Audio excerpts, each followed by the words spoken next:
Une nouvelle mention fait son apparition sur le bulletin de paie. Il s'agit du montant net social.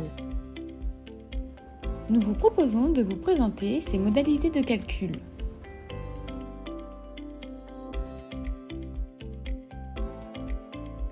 Le montant net social est égal à la différence entre le total des sommes brutes versées et le total des contributions salariales obligatoires auquel s'ajoute le montant des cotisations et contributions patronales de prévoyance et de retraite supplémentaires. Ce montant est à calculer et à déclarer mois par mois. Pour le total brut, il s'agit de prendre en compte toutes les sommes qui sont versées par l'employeur à son salarié, qu'elles soient soumises ou non, imposées ou non, dans le calcul du montant net social. Les sommes versées aux populations particulières, telles que les expatriés, les stagiaires ou les mandataires, seront également concernées par l'affichage du montant net social. Nous souhaitons vous présenter quelques exemples des sommes prises en compte dans le calcul. On retrouvera le salaire, toutes les primes et indemnités, quelle que soit leur dénomination et leur régime, les indemnisations en cas d'absence, les indemnités journalières prévoyance, mais aussi les indemnités de rupture, les revenus de remplacement ou les jetons de présence versés aux mandataires.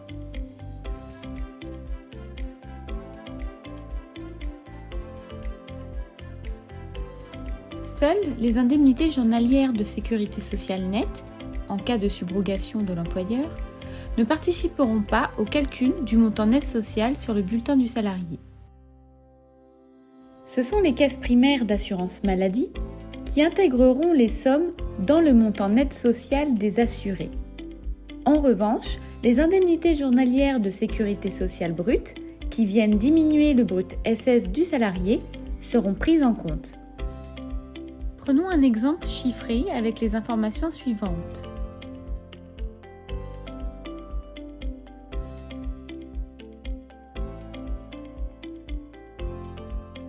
Le montant net social déclaré par l'employeur sera donc de 1 707 €.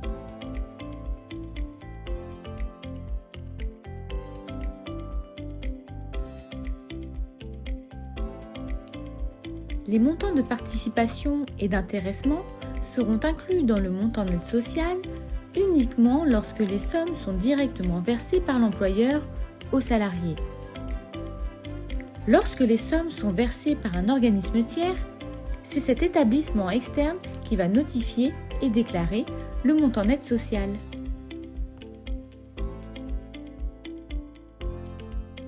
Passons maintenant à quelques exemples de montants exclus du calcul du montant net social.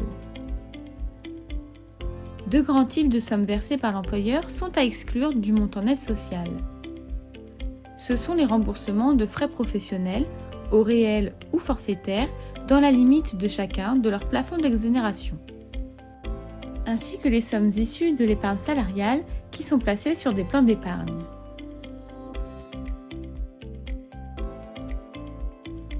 Mentionnons que la CSG-CRDS calculée sur ces sommes ne sera alors pas prise en compte dans le calcul des cotisations à déduire du brut social.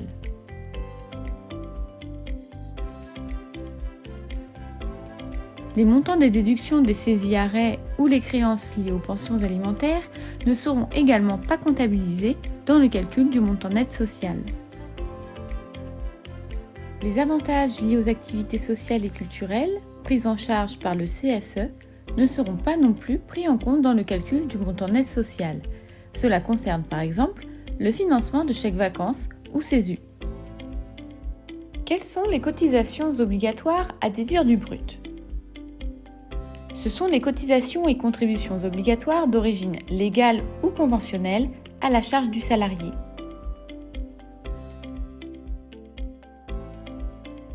Ce sont les cotisations et contributions salariales obligatoires, à l'exception des cotisations salariales de prévoyance et de retraite supplémentaires.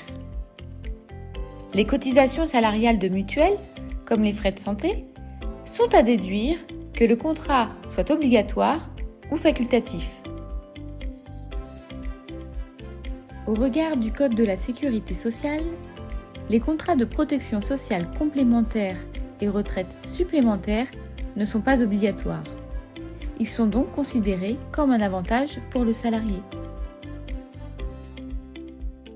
À ce titre, les cotisations patronales sont donc à ajouter au montant net social. Les cotisations salariales de ces contrats ne viendront pas en déduction du brut social, quand bien même les contrats seraient obligatoires et collectifs dans l'entreprise.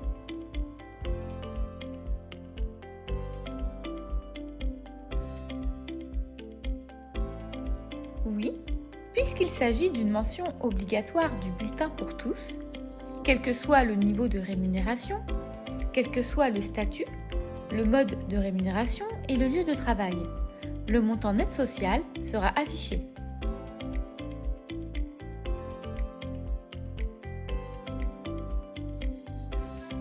Dès l'affichage de la rubrique sur le bulletin de paie, ADP déclarera le montant net social en DSN. En 2023, le montant sera déclaré dans le bloc 51, rémunération, sous le type 27, potentiel nouveau type de rémunération C. À partir de 2024, le montant sera déclaré dans un nouveau bloc 58, élément de revenu calculé en net, sous le type 03, montant net social.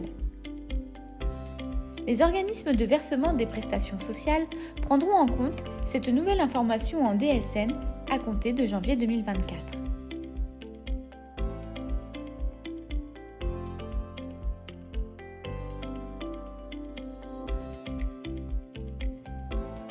Votre service client vous informera dès la mise en œuvre du paramétrage. N'hésitez pas à revenir vers ADP si des particularités liées à votre réglementaire nécessitent une adaptation. Les équipes ADP se sont mobilisées pour mettre à jour votre système d'information. Nos équipes restent à votre disposition pour vous accompagner sur ce sujet. Nous vous remercions pour la confiance que vous nous accordez.